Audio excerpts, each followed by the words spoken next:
हिंदी भाषा की समृद्धि में पिछले 72 साल से आपका लेखन कार्य चल रहा है। आप एक महान साहित्यकार के साथ साथ महान पत्रकार, शिक्षक, सांसद तथा जनपद आंदोलन के प्रणेता भी रहे हैं।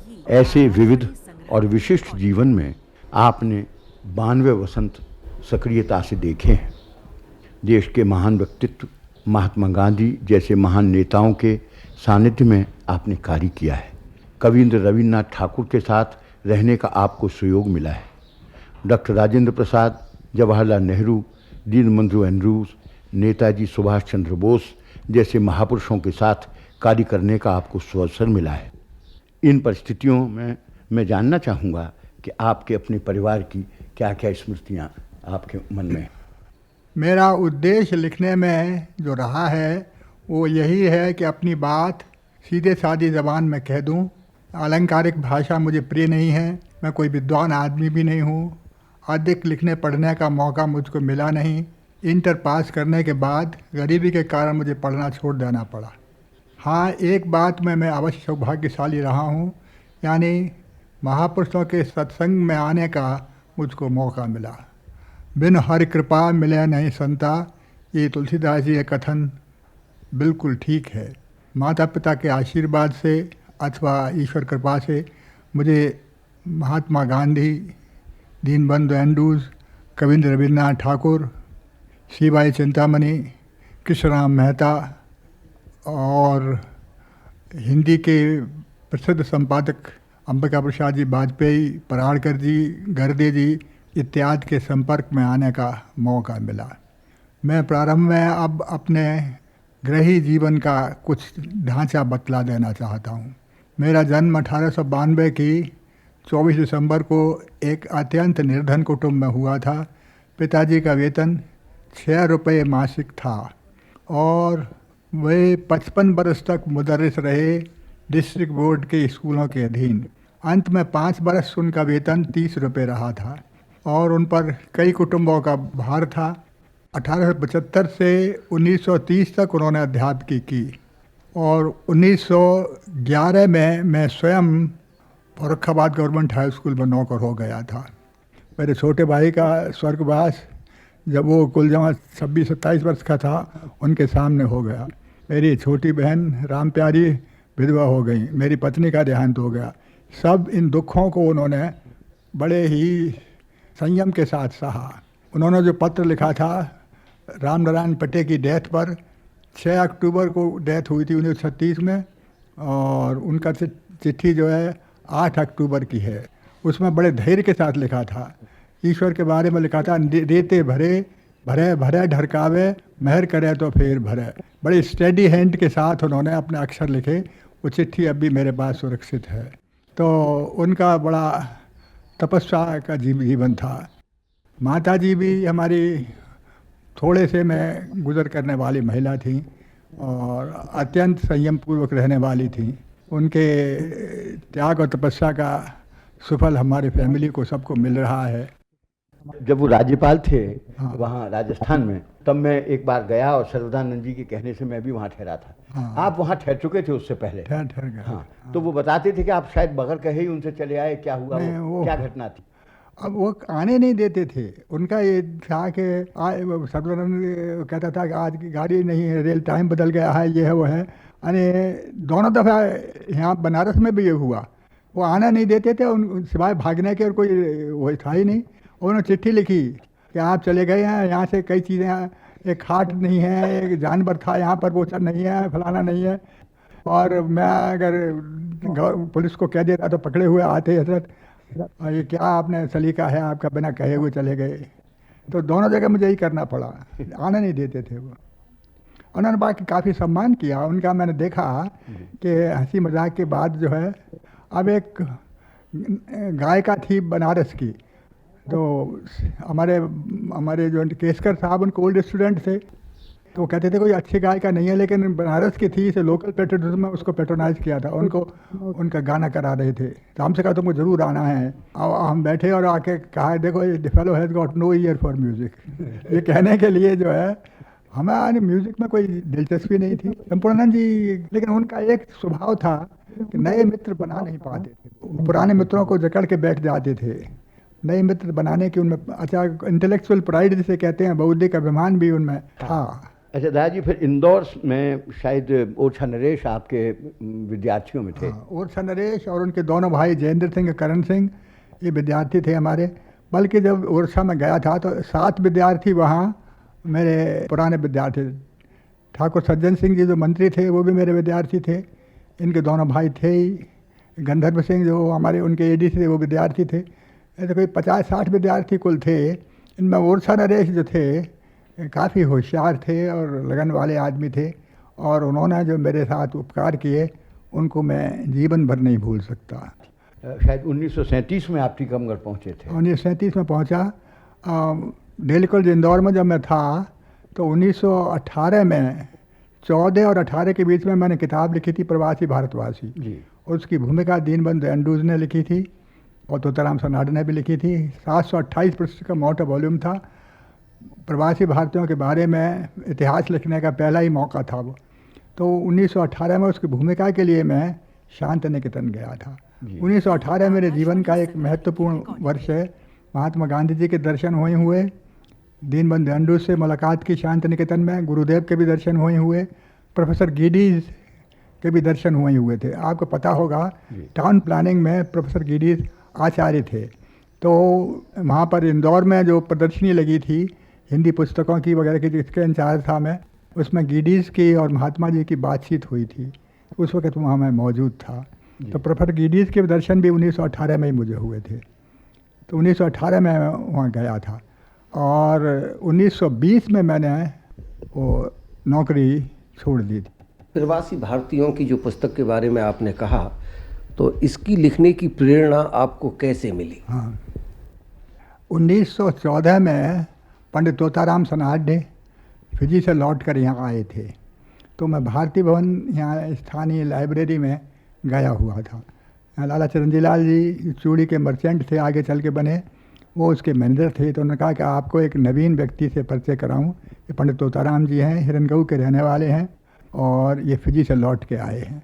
तो मैंने कहा पंडित जी आप अपना हाल लिखाइए, लिख दीजिए। तो बोले मैं कोई लेखक तो हूँ नहीं, कोई लिख दे तो मैं बोल के बता सकता हूँ। तो मैंने कहा कि ये काम, ये सेवा मुझसे आप लीजिए। तो इसी मोहल्ले में एक मकान है कोई 100 गज की दूरी पर, उस पर 15 रोज़ वो आते रहे और दरअसल मुझको कई बार उनके अनुभवों को लिपिबद्ध करते हुए रोना पड़ा। इतनी कठोर परिस्थितियों में से उन्हें गुजरना पड़ा था। तो 15-20 रोज़ में वो किताब फिजीदी में किस बस मैंने लिखी, क्योंकि मैं फर्रुखाबाद में गवर्नमेंट हाई स्कूल में टीचर था, अपना नाम तो दे नहीं सकता था, उन्हीं के नाम से लिखी। वो किताब इतनी मशहूर हुई कि उसके 4 संस्करण हिंदी में हुए। 4 डिफरेंट अलग अलग आदमियों ने गुजराती में उसके अनुवाद किए, मराठी में उसका अनुवाद किया। एंड्रू साहब उसका अनुवाद करा करके फिजी लेते गए थे। और अभी सन 1980 में एक किताब प्रोफेसर टिंकर लैंकास्टर यूनिवर्सिटी के, उनकी किताब छपी है न्यू टाइप ऑफ स्लेवरी। उसमें लिखा था कि sir James Meston and lord Sinha on behalf of the India office went to see the colonial office and said that a new book has been published फिजीदी में Ishwar Bhai Totaram ji and has reach the Indian human kind. तो मुझे इसका सपने में भी कल्पना नहीं थी कि वो किताब इतनी जाकर के असर डालेगी। वो प्रवासी भारतीयों के बारे में मेरी पहली पुस्तक थी। फिर 14 से 18 तक प्रवासी भारतवासी लिखी, फिर फिजी की समस्या लिखी, फिर फिजी की जो एंड्रूज की पॉपुलेशन की रिपोर्ट थी उसका अनुवाद, हिंदी अनुवाद छपाया। करीब 22 बरस तक मैं प्रवासी भारतीयों का काम करता रहा।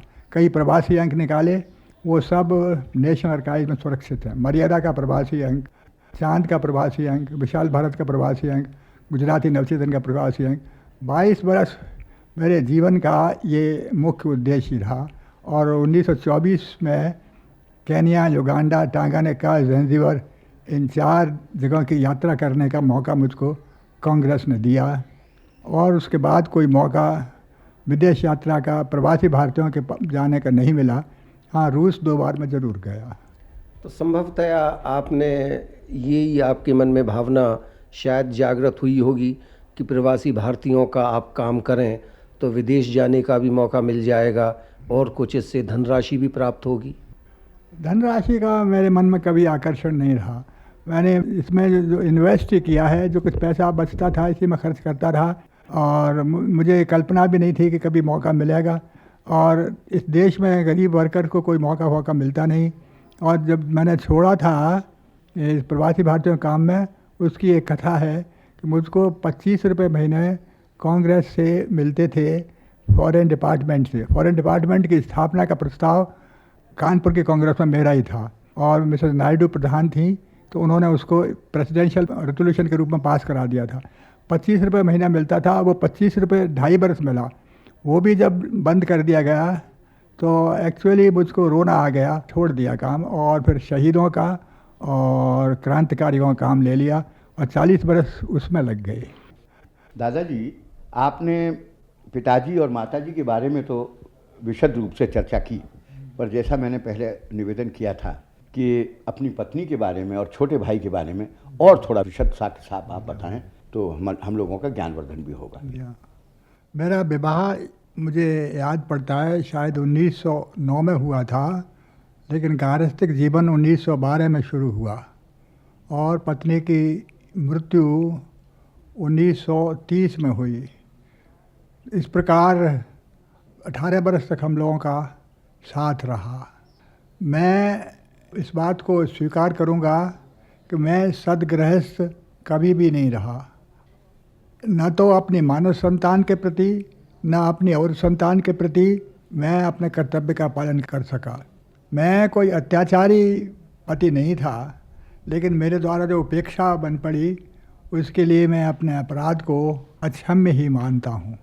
ये आश्चर्य की बात थी कि 4 बच्चों के पिता होने पर भी मैं प्रसूति नाम से बिल्कुल वाकिफ़ नहीं था। प्रसूति में ही उनका स्वर्गवास 1930 में हुआ था। वो यद्यपि पढ़ी लिखी नहीं थी, चिट्ठी लिख लेती थी और अत्यंत श्रद्धा भाव उनके हृदय में मेरे प्रति था। मुझे इस बात का हार्दिक दुख है कि मैं उनके प्रति अपने कर्तव्य का पालन नहीं कर सका। संपादक की समाधि जो कहानी मैंने लिखी थी उसको पाठकों ने बहुत पसंद किया था और मैं प्रत्येक युवक आदमी से जो शादी करता था उसे कहता था कि वो हमारी कहानी पढ़ लो ताकि तुम भी इस बेवकूफ़ी का उपेक्षा करने का अपराधी न बन जाओ। तो ये जो कहानी थी वो वास्तव में कहानी ही थी, यद्यपि उसमें जो भाव प्रकट किए गए थे वो हार्दिक भाव थे। उसमें एक वाक्य था, जो व्यक्ति अपने व्यक्तित्व के विकास के लिए अपने अधीनस्थों के व्यक्तित्व में बाधा डालता है वो पापी है, नीच है, अधम है, पामर है। ये 4 एडजेक्टिव, एक गुणवाचक शब्द मैंने अपने लिए लिखे थे। वो हृदय की वेदना का ही उद्गार हैं। छोटा भाई मेरा कुल 27 वर्ष की उम्र में चला गया।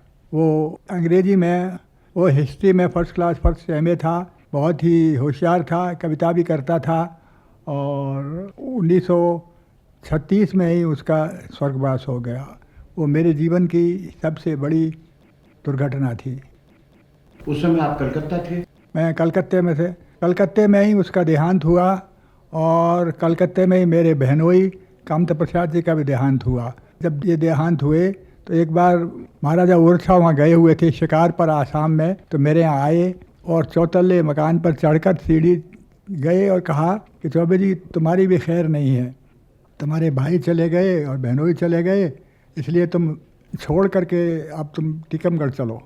तो मैंने कहा वहाँ पपीते होते हैं, पपीता खाने का मुझको शौक़ था और 1 रुपये में एक पपीता वहाँ आता था। उन्होंने कहा चाहे जितने पपीते खाना तुम चलो तो सही।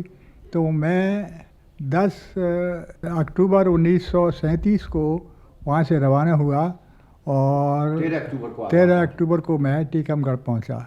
तो मैंने 10 बरस पूरे, मैं यहाँ से जब गया था तो अक्टूबर के अंत में वहाँ पहुँचा था 1927 में, तो 10 बरस पूरे मेरे कलकत्ते में बीते। आपका पत्रकार जीवन किस प्रकार प्रारंभ हुआ? 1910 में मैंने संपादकाचार्य शर्मा के दर्शन किए थे। 1912 में मेरा प्रथम लेख स्वावलंबन नवजीवन में छपा था। नवजीवन एक अखबार था जिसे केशवदेव जी शास्त्री बनारस से निकालते थे। केशवदेव शास्त्री को लोग बिल्कुल भूल चुके हैं, अच्छे संपादक थे। स्वामी सत्यदेव ने अपने जीवन चरित्र में उनका कुछ जिक्र किया है। कुछ क्रांतिकारी मूवमेंट में पहले रहे थे, फिर वो छोड़ छाड़ के बनारस पहुंच गए थे। तो नवजीवन में मेरा प्रथम लेख 1912 में छपा था। इसको पूरे 72 वर्ष हो गए। लेकिन जैसे पत्रकारिता का प्रारंभ कहना चाहिए वो फिजिदी में 21 वर्ष से ही हुआ, और फिजिदी में 21 वर्ष की चर्चा मैंने की है। और 22 वर्ष तक मेरा कार्य प्रवासी भारतीयों के लिए ही कहा। एक आदमी से किसी ने पूछा था, पत्रकार से, अनुभवी पत्रकार से, कि पत्रकारिता में कैसे प्रवेश किया जाए। उन्होंने कहा थ्रू स्पेशलाइजेशन, किसी विशेष अध्ययन के द्वारा।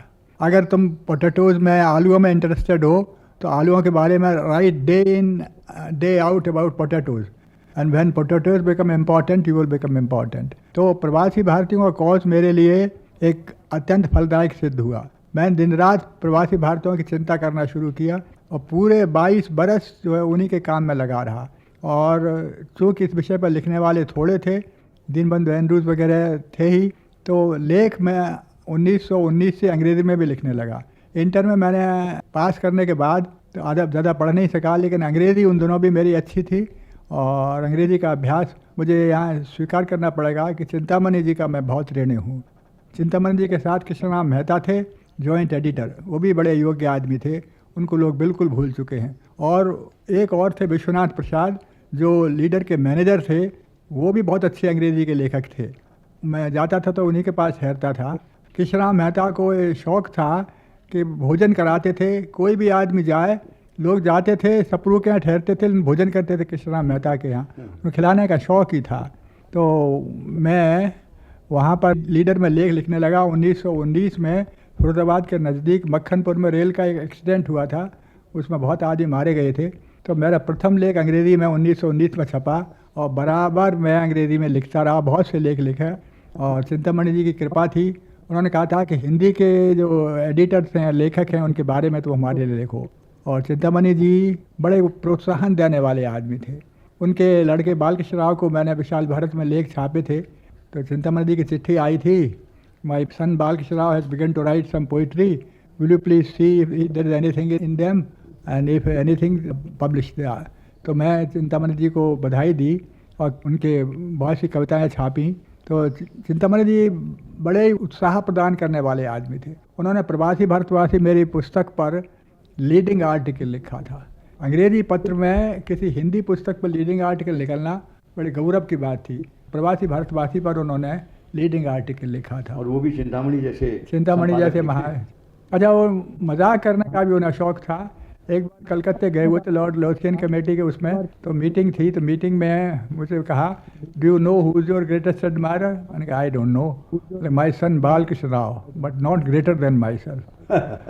अच्छा, उन्होंने बराबर जो है मुझको प्रोत्साहित किया। 6 रुपये कॉलम मुझको लीडर से मिलता था और 6 कॉलम तक छापने की उनकी हमारे लिए अनुमति थी।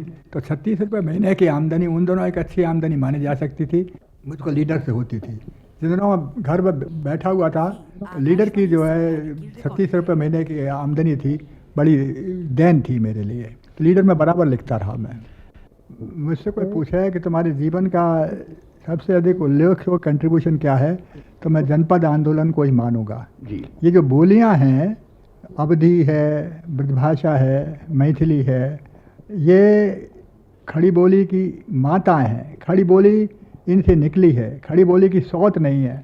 बहुत दिनों तक गलतफहमी रही कि अगर इन भाषाओं को प्रोत्साहन दिया जाएगा तो खड़ी बोली के विरोध पड़ेगा, लेकिन गलत बात है।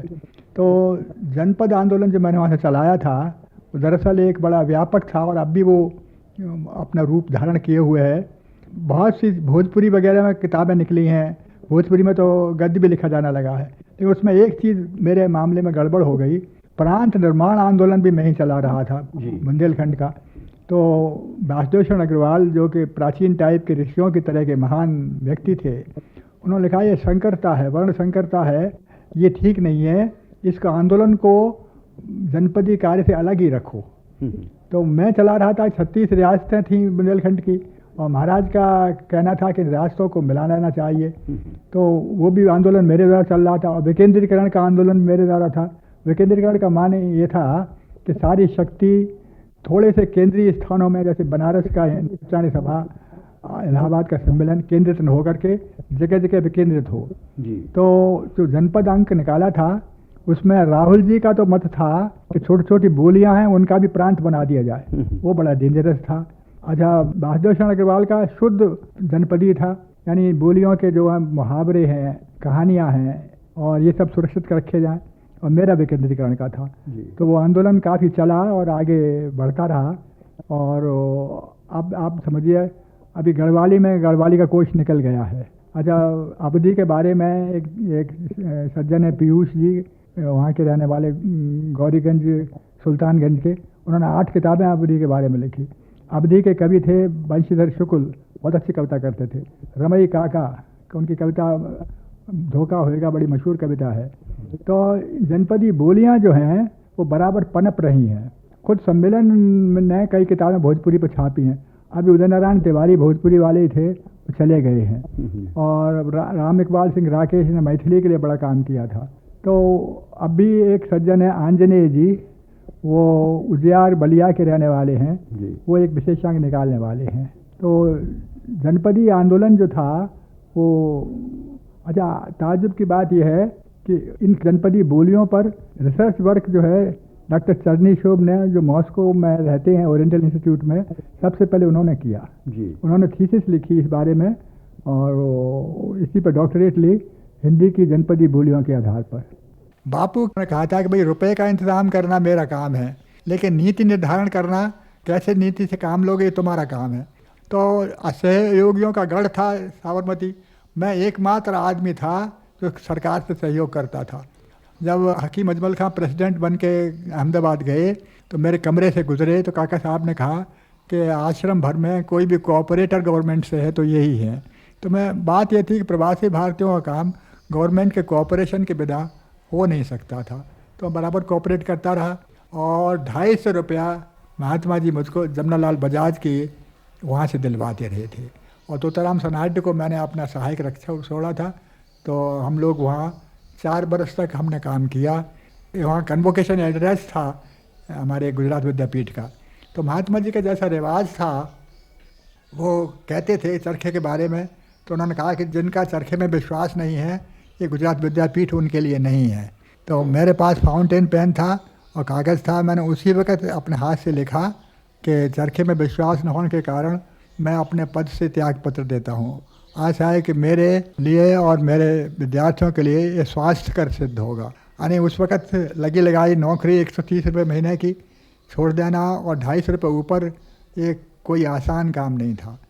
मैंने इस्तीफ़ा दे दिया तो महात्मा जी ने कहा कि और लोगों को भी यही करना चाहिए। बनारस दास ने बिल्कुल ठीक काम किया।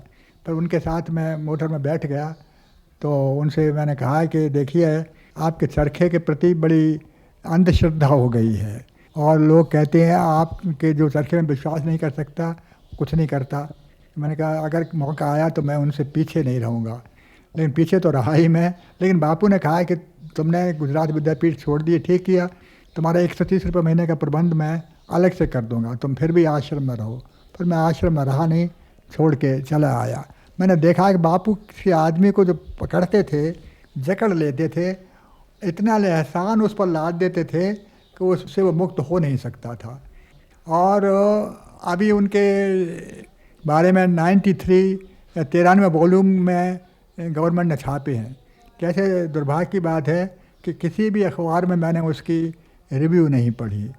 ज़रूरत इस बात की है कि एक ग्रंथ तैयार किया जाए, मालूम नहीं कि उसमें पुराने लेटर्स उनके दिए गए हैं कि नहीं, जिनमें छोटे छोटे चिट्ठियाँ जो उन्होंने लिखी थी वो छापी जाए। एक चिट्ठी मेरे पास थी तो तोताराम जी को लिखी थी उन्होंने रात को 2:05 पर। तोताराम जी की पत्नी बीमार थी और बापू का इलाज चल रहा था। वो नेचुरोपैथ थे, इलाज करते थे, दवाइयाँ लिखते थे, अनुपान बताते थे। तो वो चिट्ठी लिखी पेंसिल से, आज भी दूध देना नहीं चाहता हूँ, द्राक्ष का रस लेती रहें और पेट पर आटे की पुलटिस बांधें और अभी 3 ग्रेन कुनैन नींबू और सोडा में दे दो। नीचे बापू 2:05। रात को एक महिला के हाथ तोताराम जी के पास भेजी। और क्योंकि सोमवार के दिन वो बोलते नहीं थे, क्योंकि अनुपान बतलाना वो भूल गए थे, 2 बजे नींद खुली तो उसी वक्त लिखी। ऐसे लिखे हुए उनके हज़ारों पर्चे इधर से उधर पड़े हुए हैं। उनका जो सबसे बड़ा गुण जो मैं समझता था वो लोक संग्रह की भावना, वो अच्छा साथ ही वो हिसाब भी रखते थे। एक भाई कोतवाल थे जो उनके भाई प्राणजी शंकर मेहता थे रंगून में, उनकी लड़की को पढ़ाते थे। तो उन्होंने जब आंदोलन चला तो बापू को ख्याल था कि भाई कोतवाल इस आंदोलन में क्यों अभी तक नहीं आए। तो वो जिनके साथ उपकार करते थे उनसे आशा भी रखते थे कि वो उनके आंदोलन में सहायक वगैरह हों। तो शांति निकेतन में आप रहे जी हाँ। और वहाँ गुरुदेव रविन्द्रनाथ ठाकुर के संपर्क में भी आप आए। हाँ तो महापुरुषों की श्रृंखला में जी अब हाँ। दूसरे नंबर पर उनके कुछ संस्मरण बताइए। जी हाँ। शांति निकेतन जैसा मैंने कहा 1918 में मैं पहली बार गया था। मैं दीनबंधु एंड्रूज से मिलने के लिए कलकत्ते गया हुआ था। वहाँ जोरा सांकू में जहाँ रविन्द्रनाथ टैगोर का घर था, पैतृक घर था, वहाँ मिलने गया था। तो मुझसे एंड्रू साहब ने कहा, will you not like to see our Shanti Niketan. मैंने कहा कि मैं तो उसे तीर्थ मानता हूँ, ज़रूर देखना चाहूँगा। तो उन्होंने कहा कि कल तुम वहाँ आना। तो मैं शांति निकेतन 1918 में पहली बार गया। शांति निकेतन में 2-3 विद्यार्थी आए गाड़ी लेकर के, मैं उनकी गाड़ी में वहाँ गया। तो गुरुदेव के दर्शन करने जब मैं गया था, मैंने उनके चरण स्पर्श किए। तो उन्होंने कहा कि एंड्रू साहब से मैं तुम्हारे बारे में सुन चुका हूँ और फिजिडियम में किस वर्ष किताब भी मुझे मालूम है लिखी है। तो उन्हीं दिनों का एक पत्र मेरे पास था, वह फिजिक्स की किताब भी गुरुदेव ने पढ़ी थी। गुरुदेव हिंदी को कंपलसरी बनाने के पक्ष में नहीं थे जी। एक बार उन्होंने मुझसे कहा था, why do you hang the sword of Hindi over our heads, produce great literature and we will all learn Hindi. ये हिंदी की तलवार हमारे सर क्यों लटकाते हो, आप अच्छा साहित्य पैदा कीजिए तो हम सब हिंदी पढ़ेंगे। गुरुदेव हिंदी ग्रंथों को पढ़ते थे। नाथुराम प्रेमिनी ने उनका जो उपन्यास का अनुवाद छापाया था उसको पढ़ा था। उन्होंने हजारी प्रसाद से कहा, यार तुम्हारी भाषा हिंदी में बड़ी भारी शक्ति है, दुर्भाग्य यही है कि कोई तुमको अच्छा प्रतिभाशाली लेखक नहीं मिला। वो प्रेमचंद जी से मिलने के पक्षपाती थे और मैंने इस बात की कोशिश की कि प्रेमचंद जी शांति निकेतन की यात्रा करें और कई आदमियों को लिखा। तो उस वक़्त माखनलाल जी और जैनेन्द्र जी ये दो तो आए, लेकिन खुद जो है प्रेमचंद जी नहीं आए। प्रेमचंद जी की चिट्ठी छपी है मेरे पास। प्रेमचंद जी के 24-25 लेटर थे जो संग्रहालय में अभिलेखागार में सुरक्षित हैं। उन्होंने लिखा कि भाई बात यह है कि मैं आता तो मेरे अपनी पत्नी को भी साथ लाता और उनको अकेले छोड़ना नहीं चाहता था, और इतना पैसा मेरे पास था नहीं कि मैं आ सकता, इसलिए नहीं आ सका। गुरुदेव ने पूछा कि प्रेमचंद जी क्यों नहीं आए। मैंने कहा साहब वो संकोचशील हैं। बोले कि देखिए मैं तो पोएट हूँ, मैं स्वयं सेंसिटिव हूँ, और लेकिन दुनिया भर की मुझको यात्रा करनी पड़ती है। तो प्रेमचंद जी से मैं नहीं मिला सका, इस बात का मुझको खेद रहेगा। मैं बराबर दिनकर जी को मैंने मिलाया, महादेव जी भी को मैंने मिलाया, गुरभक्त सिंह जी को मिलाया, राजकुमार रघुवीर सिंह को मिलाया और मारवाड़ी सेठों को भी मिलाया जिन्होंने शांति निकेतन में मदद दी। वो गुरुदेव जानते थे कि मारवाड़ी लोगों से मेरा परिचय है और उनको मिलाता हूँ, तो रामदेव चोखानी को मिलाया था। अच्छा, गुरुदेव ने एक बार कहा था, Banaras is more of a Bengali than a Hindustani, we know the Hindi speaking people through him. ये मेरे लिए बड़ा कम्प्लीमेंट था और मैंने उसको सहेज कर रखा भी। अच्छा, एक बार मुझको तो ख्याल नहीं रहा, लेकिन दिनकर जी ने लिखा है कि गुरुदेव से मैंने मजाक में कहा कि Gurudev I am not going to learn your language Bengali until unless you learn my language Hindi. अच्छा, तो गुरुदेव ने कहा था हिंदी वालों के सामने, unfortunately when I wanted to learn Hindi 50 years ago, our friend on the right hand side was not even born. तो मैं राइट हैंड साइड पर बैठा हुआ था। एक और आज के पत्रकारों के संबंध में जिक्र हो रहा है तो पराड़कर जी और गर्दे जी के बारे में, क्योंकि आजकल का पत्रकार तो उनको भूल ही गया है, उनके बारे में और दो शब्द आप बताएं। जी हाँ, पराड़कर जी और अंबिका प्रसाद वाजपेयी जी दोनों ही मेरे लिए गुरुतुल्य पूज्य थे। पराड़कर जी प्रोत्साहन देने में की कला में कुशल थे। नागपुर कांग्रेस में मैं जाना चाहता था और मेरे पास पैसे का इंतज़ाम नहीं था। उनका ऐसा करो कि तुम कुछ लेख लिख दो, उसके पारिश्रमिक के रूप में तुमको पैसा दे दूंगा। तो उन्होंने 51 रुपये मुझको दिए, कुछ लेख छाप दिए, तो मैं नागपुर कांग्रेस को जाके देख सका। बड़े इंडिपेंडेंट तबीयत के आदमी थे और जो अपने उनके जो मालिक थे शिव प्रसाद गुप्त, उनके व्यू के खिलाफ भी लिखने की उनकी बराबर साहस होता था। अच्छा, गर्दे जी तो हमारे साथ में रहे थे हमारे घर पर। मैंने 30 रुपया महीने पर एक कमरा ले रखा था, 2-3 कमरे थे, उसमें एक कमरा 10 रुपये पर गर्दे जी को दे रखा था। जी। गर्दे जी भी बहुत सात्विक तबीयत के आदमी थे। अब एक और मैं प्रश्न पत्रकारिता के संबंध में आपसे करूंगा कि आपने कुछ युवक, मेरे जैसी उम्र के पत्रकार जो अब 70 पे पहुंच गए हैं, ऐसे लोगों भी को आपने देखा है और उनसे आपको प्रतिष्ठा और मान मिला है। उनमें से कुछ के बारे में आप बतलाएंगे ताकि उनको भी प्रोत्साहन हो, प्रेरणा हो। मुझे ये सौभाग्य प्राप्त हुआ कि ब्रजमोहन वर्मा, धन्य कुमार जैन, यशपाल जी, जगदीश जी और आजकल हमारे साथ डॉक्टर मानव, ये लोग बराबर काम करते रहे। यशपाल जी को मैं ही टीकमगढ़ ले गया था और यशपाल जी उन दिनों कोई प्रसिद्ध लेखक नहीं थे, लेकिन मैंने जो उन्हें काम सौंपा तो मधुकर का सारा काम उन्होंने अपने जिम्मे उठा लिया। नाथुराम प्रेमी ग्रंथ मैंने निकलवाया था। एक अध्यापक महोदय को ग्रंथ भेंट किया गया था, तो मैंने आगरे में वो ग्रंथ देखा था, तो मैंने कहा ऐसा प्रेमी जी को मिलना चाहिए। तो वो ग्रंथ जो है अब भी एक आदर्श ग्रंथ माना जाता है।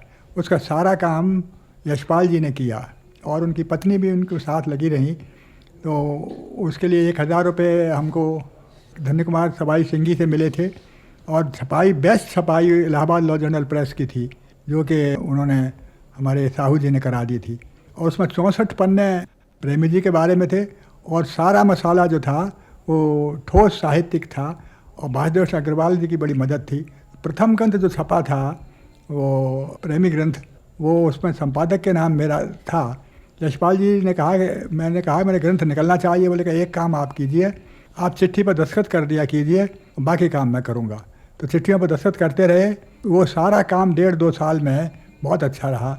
उसके बाद स्वामी केशवानंद ग्रंथ निकाला था, वो बड़ा ग्रंथ निकला। वो भी, उसमें भी 2/3 हिस्सा शहीदों के बारे में था। अभिनंदन ग्रंथों का इसका सिलसिला मेरे द्वारा जारी हुआ और हमारे जो चतुर्वेदी हैं श्री नारायण जी, उन्होंने विनोद शर्मा अभिनंदन ग्रंथ नाम किताब लिखी थी। उसमें मेरा जिक्र था। मैं चौबे जी के पास गया, दोपहरी को सोते हैं, फिर उसके बाद मैंने कहा कि हमारे बारे में लिखिए। तो वो सारा मजाक था। उन्होंने कहते थे कि भाई तुम अंट संट सभी आदमियों को अभिनंदन ग्रंथ पेंट किया करते हो। तो अभिनंदन ग्रंथ कई, इसमें शक नहीं कि मैंने निकलवाए थे, कई में मेरा नाम रहा।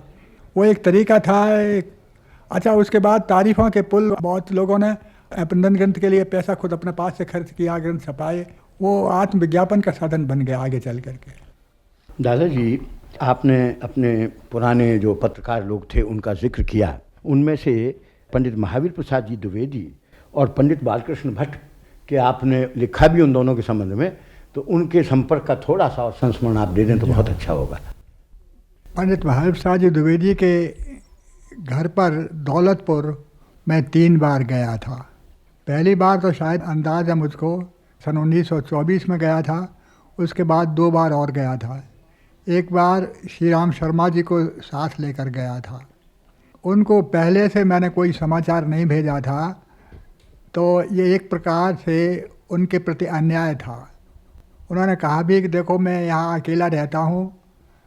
एक रिश्तेदार पुरानी कोई बुढ़िया थी, वो उनका खाना बना देती थी, तो कोई अतिथि आता है तो मेरे लिए चिंता का विषय बन जाता है। अतिथि सत्कार में वो बड़े कुशल थे। हम और श्री राम शर्मा टहल के लौट के आए तो श्री राम शर्मा ने अपने जूते बाहर उतारे। द्विवेदी जी लपके हुए उधर गए और जूतों पर पहुंचने लगे। तो श्री राम शर्मा ने कहा ये क्या कर रहे हैं आप? तो उन्होंने कहा कि भाई तुमको ये सलीका नहीं है। जूतों के उम्र बढ़ाने के लिए ये ज़रूरी रहता है कि आदमी स्वयं जब टहल के आवे तो जूतों की धूल को धूल कर दे। मैं जब पहली बार गया था तब उन्होंने एक मुझे सबक सिखाया। उन्होंने कहा देखो भाई, मैं यहाँ रेलवे स्टेशन से इतनी दूर रहता हूँ, फल फलेरी कोई मिलते नहीं है। आप बाहर से आए हैं, आपका कर्तव्य था कुछ फल मेरे लिए लाते। मुझे बड़ी शर्म आई। उसके बाद जब गया था तो फल ले गया था, तो फल उन्होंने मुझको ही खिलाए, लेकिन बात उन्होंने मुझे बताई। एक बात मैंने और देखी, एक बिल्कुल बूढ़ी जर्जर गाय उनके यहाँ थी और उसको घास वगैरह हरी घास देते थे। तो मैंने कहा कि ये गाय क्यों पाल रखी है? बोले देखो चौबे जी, इस गाय ने हमको बहुत बरसों तक दूध पिलाया है। अब ये बूढ़ी हो गई है तो कृतज्ञता का ये तकाजा है कि हम इसकी हर तरह से रक्षा करें, इसलिए हरी घास मैं इसको देता हूँ। उनमें ये था। अच्छा, न्याय के बारे में उनके बड़े ऊंचे उदाहरण थे। वो वहाँ जो पंचायत थी उसके सरपंच थे वो, और जितने मुकदमे उन्होंने किए एक भी मुकदमा ऊपर की अदालत से वापस नहीं आया, और इसकी वो चिंता नहीं करते थे कौन आदमी अपराधी है। एक आदमी ने अपनी गाय वगैरह किसी गरीब विधवा के खेत में छोड़ दी थी, उस पर उन्होंने जुर्माना कर दिया। गरीबों पर भी जुर्माना करना पड़ता था, तो जुर्माने की रकम वो अपने पास से भर देते थे। द्विवेदी जी के साथ हम और श्री राम जी बराबर टहलते थे। द्विवेदी जी मुझसे बोले, देखो चौबे जी तुम श्री राम शर्मा जी से गद्य लिखना सीखो। तो श्री राम जी बोले कि भाई छापवन देना। मैंने छाप दिया इसको। वो उर्दू के मामले में आम फेम भाषा के लिखने के पक्षपाती थे, और ग्रामीण पनपति रोटी का सवाल आया तो श्री राम शर्मा जानते थे पनपति रोटी, हम तो भूल गए थे। तो श्री राम शर्मा ने कहा कि भाई पनपति रोटी हम जानते हैं। अपनी पत्नी की मृत्यु के बाद उन्होंने एक मंदिर बनवाया था, उसमें लक्ष्मी और सरस्वती के बीच में अपनी पत्नी का भी मूर्ति स्थापित की थी, और वो गंगा जी नहाने गई थी, वहीं पर के जो है डूब के मर गई बेचारी। उनके कोई संतान वगैरह नहीं थी। द्विवेदी जी ने बड़े संयम पूर्वक अपने जीवन को व्यतीत किया।